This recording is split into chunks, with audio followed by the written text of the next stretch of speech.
Welcome to Average Joe's Fantasy Sports Podcast, where we bring you news, notes, and more to help you win your championship fantasy football league. Stay tuned and listen in for the great information we have for you today.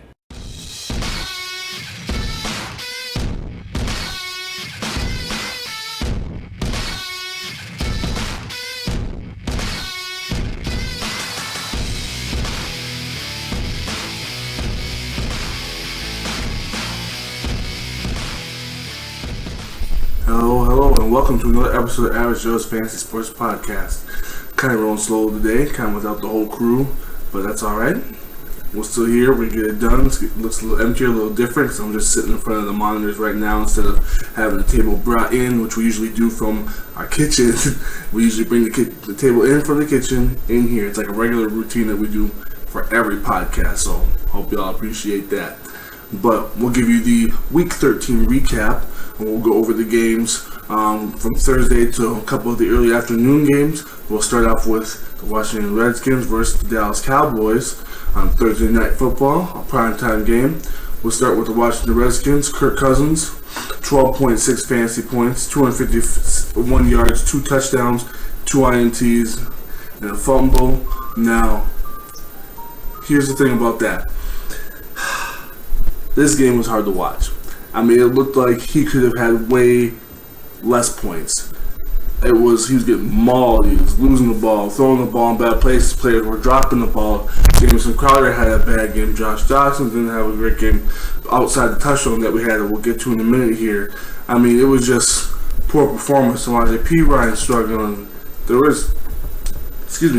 There was nothing going on for this offense, but somehow he still pulled out 12.6 fantasy points. In our league, he actually pulled out 19 because of the scoring ratio or whatever. It's a little bit different, but you weren't real happy with this. But Kirk Cousins next week should be able to bounce back. We will see what comes out of that. I believe they are playing. Let me get a look real quick. I just saw the Chargers, who have a stingy defense, but it is at home, so I guess we will see. Oh, excuse me, it's at the Chargers, so that's going to be even worse. So we'll find out how that goes. But now, Ryan Grant is the one who's kind of saving grace here. 5 receptions on 9 targets, 76 yards, and a receiving touchdown. Not a bad day for the young man, but as far as fantasy value goes, I still think it'll be Jameson Crowder. Can't hold me to that because it seems like Kirk Cousins likes to spread the ball out a lot more, so we will see what he does this upcoming week. Who knows? And Samaje Perine should have a better game. We'll see what it comes down to again this upcoming week, so we will get there. Now, let's drop down to Dallas Cowboys. Dak Prescott played a little bit of football today. 102 passing yards, 2 touchdowns, no turnovers, so you're happy to see that as far as that goes. 14.9 fantasy points.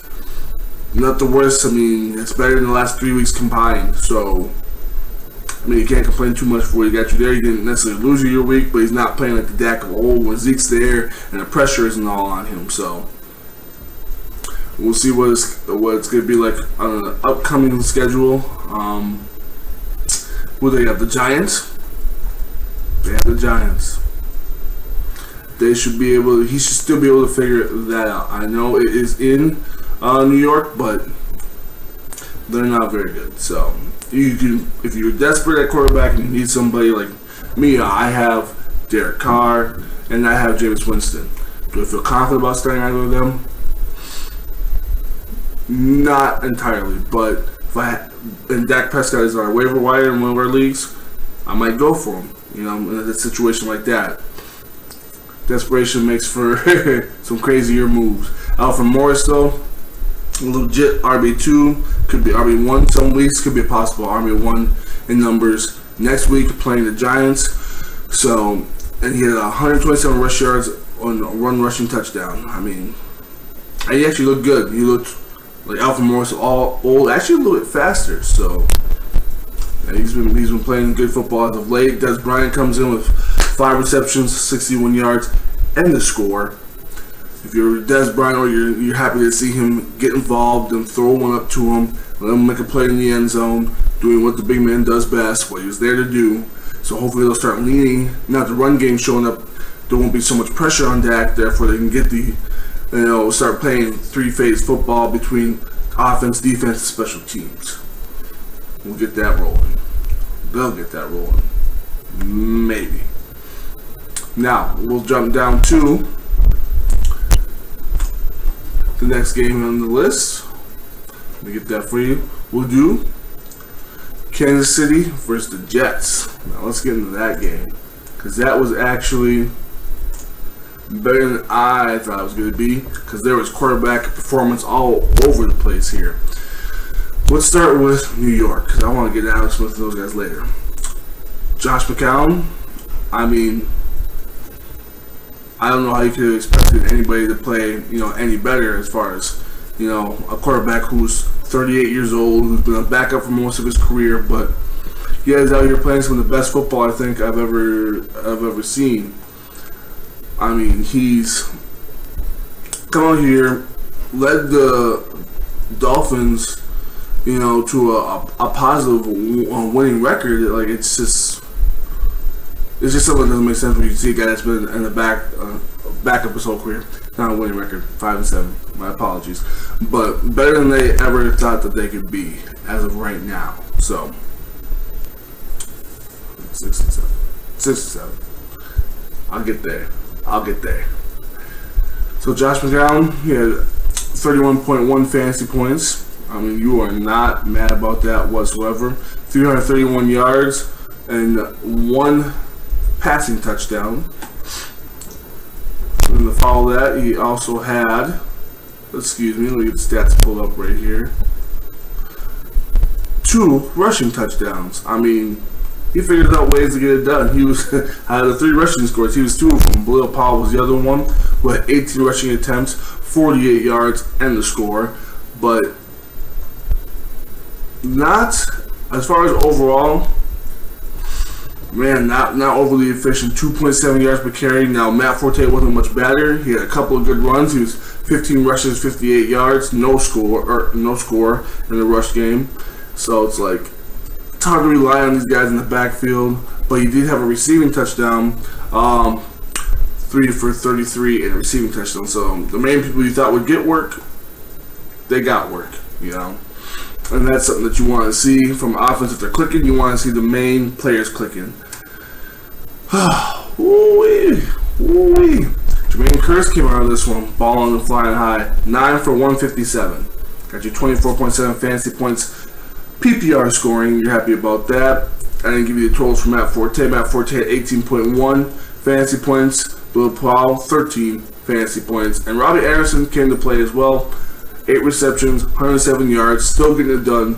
I mean, when they're high flying, the main people, like I said, they are getting it. So you can start Robbie, you can start Kearse if you need to, you can start Josh McCown in a plus matchup. If there is a plus matchup, you can fire them up. And that's what happened here. 19.4 for Robbie Anderson. That was excellent.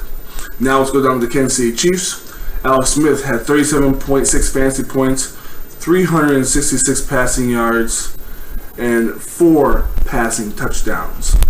And to add on top of that, he had a major rush, 1 rush for 70 yards. And he was juking people. Impressive. I mean, this guy went into the MVP race, fell out of the MVP race. If they go on the next run, could be back in the MVP race. I mean, we'll see what happens. I mean, they're 6-6, so it's hard to give a man like that the MVP. But I mean, the first 6 games of the season, he was the guy. He's the guy that people were talking about. So we'll see. But he showed it again today with 4 scores. Now, 2 of those scores went to Travis Kelce. He had 4 receptions, 94 yards, 2 touchdowns. And they were coming early with him. So damage slowed down a little bit later on. But, man, early enough, and Travis Kelce is still a top 3 tight end. One of the top 3. I mean, it's basically Ertz, Kelce, Gronkowski. I don't know how else you could put it. boy, oh boy, oh boy. Tyreek Hill, that was the other person, sorry. Brain fart right there. That was going to mention. Came back in moments where you need him to play. A big week like this where you could be on the cuffs of making the playoffs. There you go. 182. 2 of those receiving touchdowns also went to Tyreek Hill. Again, one of the main players that you have, the fantasy relevant people, get those scores, you are happy.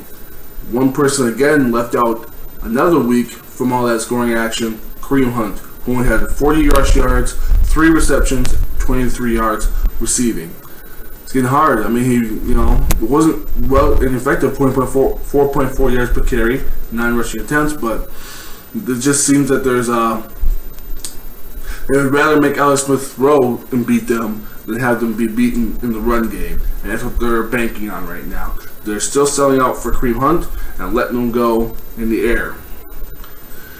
And so far the formula has actually been working. They have been taking some losses as of late. So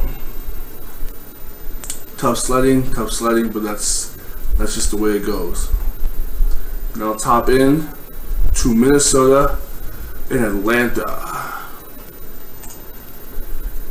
Oh yeah. This was a good game. This was a good game to watch. It was a good game to see. It wasn't overly high scoring, but the stops and there was big plays being made, and there wasn't a lot of fantasy value on one side, but it was entertaining nonetheless watching this game. We have a lot of Vikings fans, a lot of people who are supposedly Vikings fans. Scott, just kidding.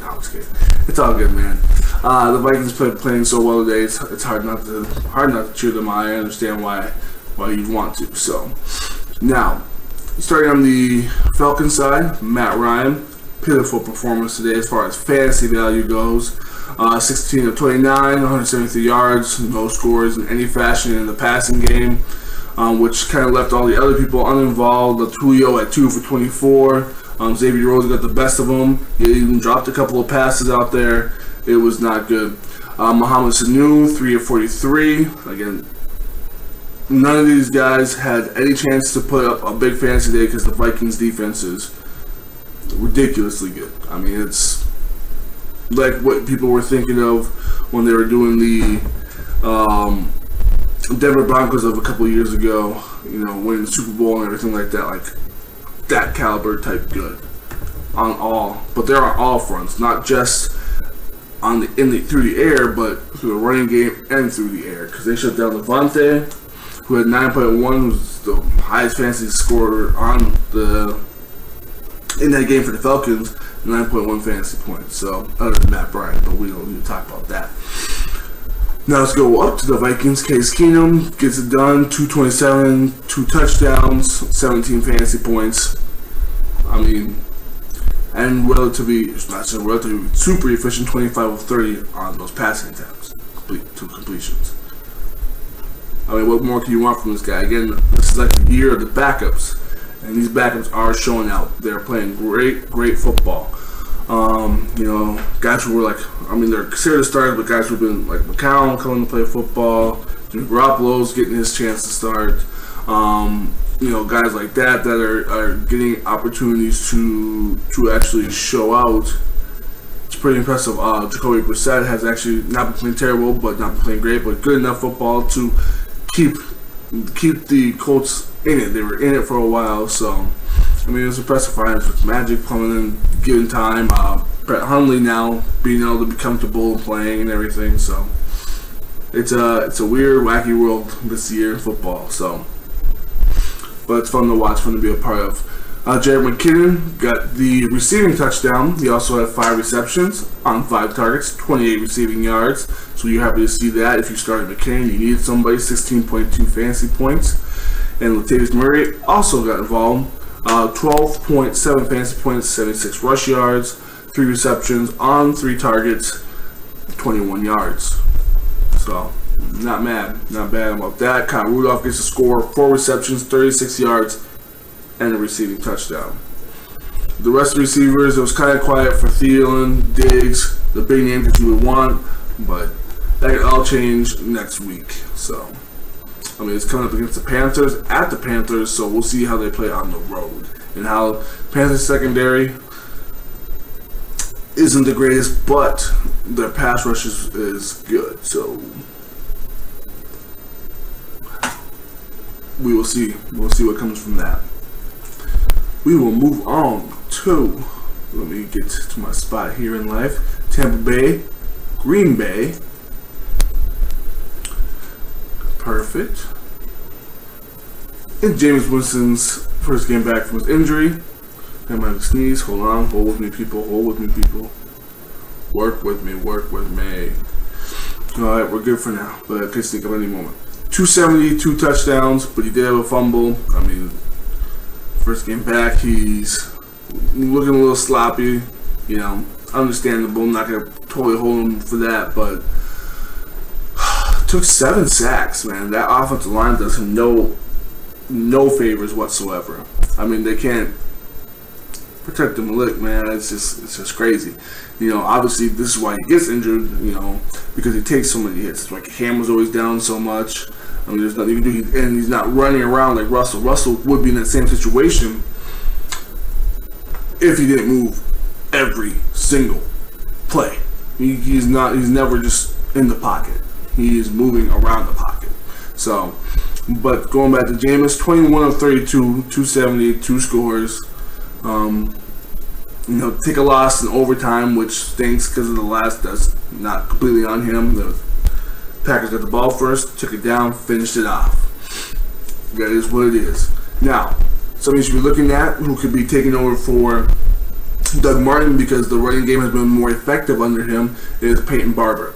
102 rush yards on, let me see here, 102 rush yards on 23 attempts, 4.4 yards per carry, and had 18.3 fantasy points. He had 4 targets, 4 receptions, and 41 yards. The 4. What? Disappointing for Mike Evans, 2 catches, 33 yards, but he has 6 targets, so he's not trying to get involved. The chemistry between him and Jameis isn't there right now, coming back from this injury, so we'll see what comes out of that. But Cameron Brate actually got the 2 scores this week, which was, don't read tons into it, but if you need a streamer, he was good when Jameis was healthy, and when he was gone, he went downhill. Now that he's healthy again, as you can see, back on the fantasy radar. So 2 receptions, 39 yards, 2 receiving touchdowns, 17.9 fantasy points for Cameron Brate.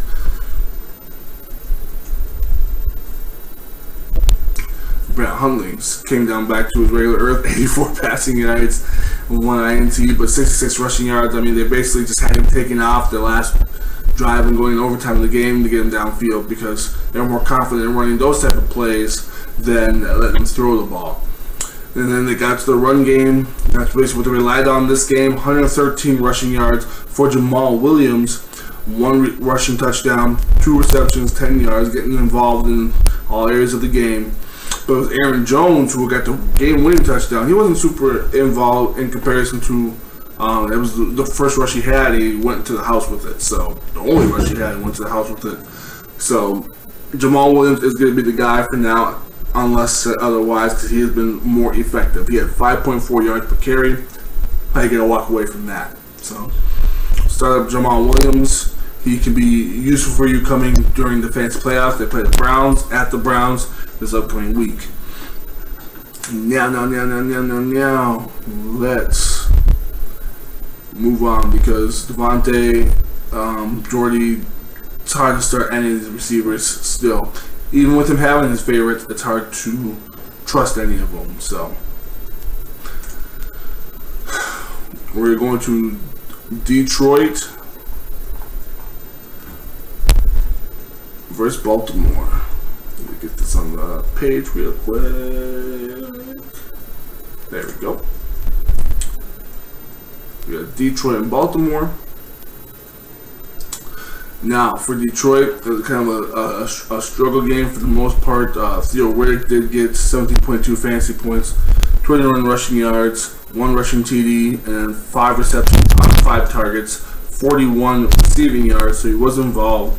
Him and Matt Stafford seem to be going kind of back and forth though. So a lot of miscommunication, a lot of misreads, not understanding the playbook. We'll see how that translates into these upcoming weeks. But there's really nobody else out there. You know, Tion Green was the running back that filled in. 51 rushing yards and a rushing touchdown. So see what's happening with Amir Abdullah. Tion Green could be the first, second down back more so. Golden Tate, being that they were playing from behind, obviously they were trying to chuck. So 8 catches, 69 yards for Golden Tate. Not the best game, but not the worst game. You know, he 16.9 points, you will, or 14.9 points, excuse me, you will absolutely take that. Not something you're going to be mad at whatsoever. We'll move on to Marvin Jones as well. He was trying to do his thing, 4 for 90, 13 fantasy points. I mean, the two guys again that you want to be seeing getting to work. Now Stafford played fairly poor in this game. 292 yards, 1 passing touchdown, 1 fumble, and also an interception. Another thing is he hurt his hand. He got his hand crunched and pinched in, so he didn't get to play some of the rest of the game. So you'll have to see what comes out of that hand injury. And we know he's tough. We know he still likes to play, but it was pretty bloody and it was swollen. I mean, he got pinned right in the helmet. So if you're a Matthew Stafford owner, keep tabs on that for this upcoming week. Because they're playing the Buccaneers in Tampa. Now it's with Baltimore, where there actually was more fantasy value than not this week, which was interesting to see and something I appreciate. We got Joe Flacco, who was 269 and 2 touchdowns, 18.7 fantasy points. That is a rarity if I've ever seen it for this season, especially. I mean, usually he hasn't been playing that efficient. You know, 63% passing completion, almost 64, 63.9. So you know, go around to 64. 23 of 36. 269, 2 scores. Awesome. I mean, I'm happy about that. I'm not mad at it. Those scores did not, however, go to who you thought about. One went to Benjamin Watson, which was unique, and then the other one went to. Who did I get down to? It's not showing the scores here.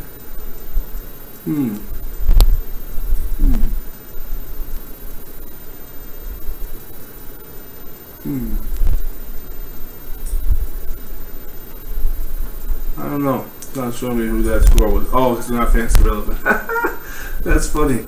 Oh, goodness. That's awesome. Let me get down there for you guys. Give me one moment. There we go. Patrick Ricard, which is the fullback. I had to look for that because it wasn't even on the Fantasy Pro site because it was such a low impact. But the other one went to Ricard, the fullback. But Mike Wallace got involved, 5 for 116, 16.6 fantasy points. You're happy to see that. Benjamin Watson, 11.4 fantasy points. I mean, the man of the hour, though, Alex Collins, 23.8 fantasy points. He had 75 rushing yards. Awesome. 2 rushing touchdowns. Even more awesome. And then he got involved in the receiving game as well, so you can't really be mad at that. He had 2 catches, 23 yards, and man, for him to get involved like that makes me happy. Even with Danny Woodhead around, I mean, Danny Wood also got 2 targets and 2 catches. So for him to stay involved in that sense, kudos. You know, I'm all about it. He's getting hot at the right time. I mean, fantasy playoffs, you need somebody you can rely on. You need to know who your starters need to be. It's good to be able to see that. Now let's go to Indianapolis, and let's go to Jacksonville.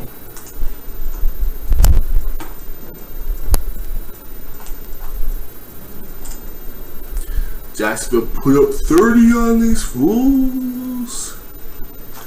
And yes, some of the help came from Blake Bortles, who had 25 fantasy points. I mean, Blake Bortles has been playing very well. 309 pass yards. Let me get the stats fully pulled up here. There we go. 309 pass yards, 2 passing touchdowns. Great. And he also had 3 rushes for 27 yards to add on top of it. So, and he's been scrambling quite a bit. I remember the other game he had like 2 rushing touchdowns or something. So they're letting them move around. You're getting them in some different type of space. So sure enough, that he's not just a pocket. Even though they like to be a pocket guy, that he's not just that. So that's pretty cool to see. Leonard Fournette, 16.9 fantasy points, PPR scoring, and finally nice to see him get a score, get back on the radar. I feel like he's coming out of the doghouse. He was ineffective, 20 rushes, 57 yards. But again, the score, when you get volume, scores somehow just find their way to you, and that's not the worst thing. Moving down to sorry, I'm skipping on this guy who balled out, and I should not be doing that. Marquise Lee, 7 receptions on 10 targets, 86 yards and a score. Still find ways to use Marquise Lee. He's having an excellent year this year without Allen Robinson in the mix. He's been able to step up. So next year, if Robinson's back and he's there, probably going to be the number 1 or 2. Could be go either way. We'll see how Robinson is when he comes back. D.D. Westbrook, 6 for 78. Kellen Cole, 349 in the receiving touchdown. And then Mercedes Lewis, 4 for 46. When they are getting people involved out here in different fashion, I mean, Jaguars are a good team. And people are probably hard to believe it, but their owner takes it serious. So he likes watching good football, he likes being competitive and watching good sports. So, Con, kudos, man. Kudos for buying a team and doing what you do. Going down to the Colts, Jacoby Brissett, 174, 1 touchdown, 2 picks, only 10 fantasy points. You probably weren't starting Brissett anyway. If you were, sorry, you must be in a deep league or you are just struggling at quarterback. T.Y. Hilton, 3 receptions, 51 yards and a touchdown. Again, randomly he scores. It's always random. It's just so inconsistent this year without Andrew Luck. But next year, if Andrew Luck ever decides to come back or even can come back, we'll see what comes out of that. So hopefully that was value will go up and get a steal next year. Now let's go to the final game that we're going to do. We're going to end with,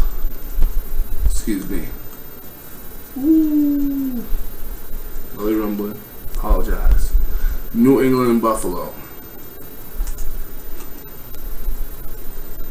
There we go. Now, they went back to going to Nate Peterman. I don't get it. I just don't get it. He's not good. Tyrod Taylor's not playing good. No good. There is no good happening there.